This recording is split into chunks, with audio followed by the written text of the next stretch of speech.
Alors, je voulais vous présenter ce livre indigène, donc qui a été adapté du film tourné par Rachid Bouchareb en hommage à l'armée d'Afrique. Alors, en fait, ce livre, c'est un scénario qui a été écrit par le même Rachid Bouchareb avec Olivier Laurel, qui est co-scénariste, ainsi que Zoé Galeron. Alors, Rachid Bouchareb, je vous résume un petit peu qui c'est. C'est un, comment on a dit, réalisateur déjà, français d'origine algérienne, qui est né à Paris en 1959. Et il est producteur également.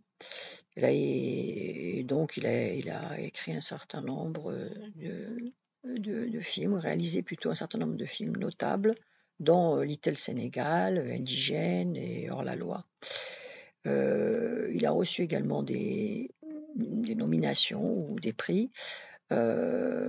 Justement, ce scénario qui a été adapté, le fameux Indigène, a reçu le César en 2007 du meilleur scénario original. Voilà.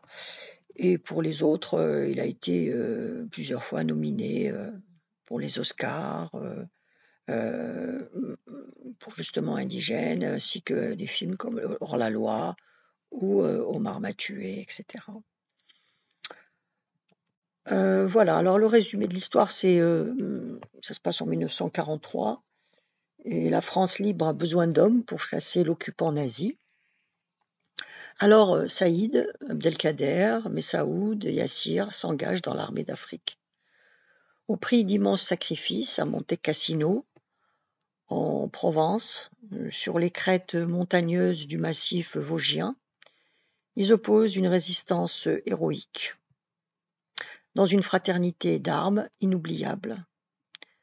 Pourtant, au fil des épreuves, comme une initiation involontaire, les indigènes découvrent le rôle qui leur est assigné et la place qui est faite aux hommes d'Afrique.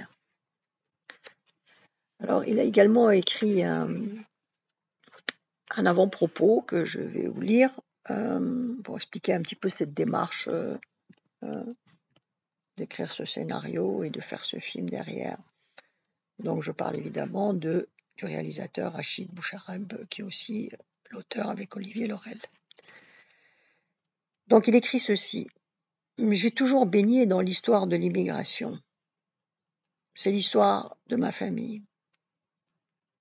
Un de mes oncles a fait la guerre d'Indochine. Nous avons vécu la guerre d'Algérie. Et j'ai même un arrière-grand-père qui a fait 14-18. J'ai toujours été au carrefour de la colonisation, de la décolonisation, de tous ces hommes qui ont fait l'histoire de France. Avec Olivier Laurel, mon co-scénariste, nous avons fait des recherches pendant plus d'1 an. Nous avons commencé par écumer le service de documentation des armées. J'ai même trouvé des documents du ministère de la Défense au nom de Nasseri et Debbouze, les ancêtres de ceux que nous connaissons tous. Nous avons aussi travaillé en bibliothèque, mais surtout, nous sommes allés à la rencontre de ceux qui ont vécu cette période. Nous voulions écouter ce qu'ils avaient à dire. Nous nous sommes donc rendus à Bordeaux, à Marseille, à Nantes, mais aussi au Sénégal, au Maroc, en Algérie. Nous nous sommes nourris de leur expérience, de leurs sentiments. C'est à cette période que je me suis dit que le récit ne pouvait pas porter sur l'histoire d'un seul homme. Il fallait l'ouvrir à tout le continent africain. Il a ensuite fallu digérer les informations recueillies. Je souhaitais faire un film et non un documentaire. Un docu-fiction aurait aussi été un piège. Le cinéma doit tenir compte du spectateur.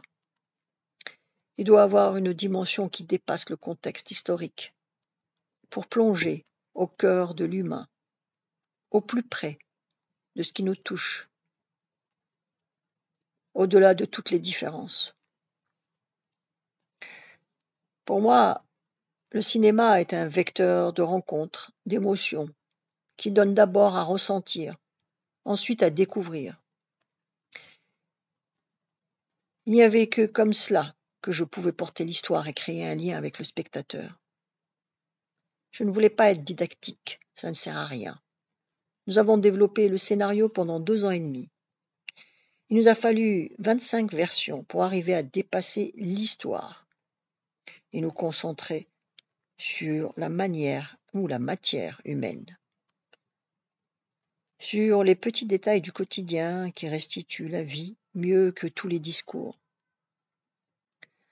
En me documentant, j'ai trouvé un article daté d'il y a 5 ans, qui parlait d'un village d'Alsace qui venait d'ériger un monument aux morts dédié à une centaine de tirailleurs venus protéger la population. Ils avaient tenu jusqu'au bout, subissant des pertes énormes. Ce fait divers cristallisait mon envie de raconter la destinée d'un groupe hétérogène qui se soude face à l'épreuve. J'étais en plus décidé à ne m'appuyer que sur les éléments authentiques. J'ai donc écrit l'histoire de cette mission, de ces hommes qui se retrouvent dans un village perdu et vont se sacrifier au nom de la liberté de la mère patrie. Rachid Bouchareb. Voilà, c'est un résumé un petit peu de sa pensée. Donc je vous laisse découvrir cette histoire et ensuite à la fin du livre, je vous ferai part également des observations qu'il a faites quant à l'histoire et en fait aux dates importantes liées à cette période. Bonne lecture. Ou plutôt bonne écoute.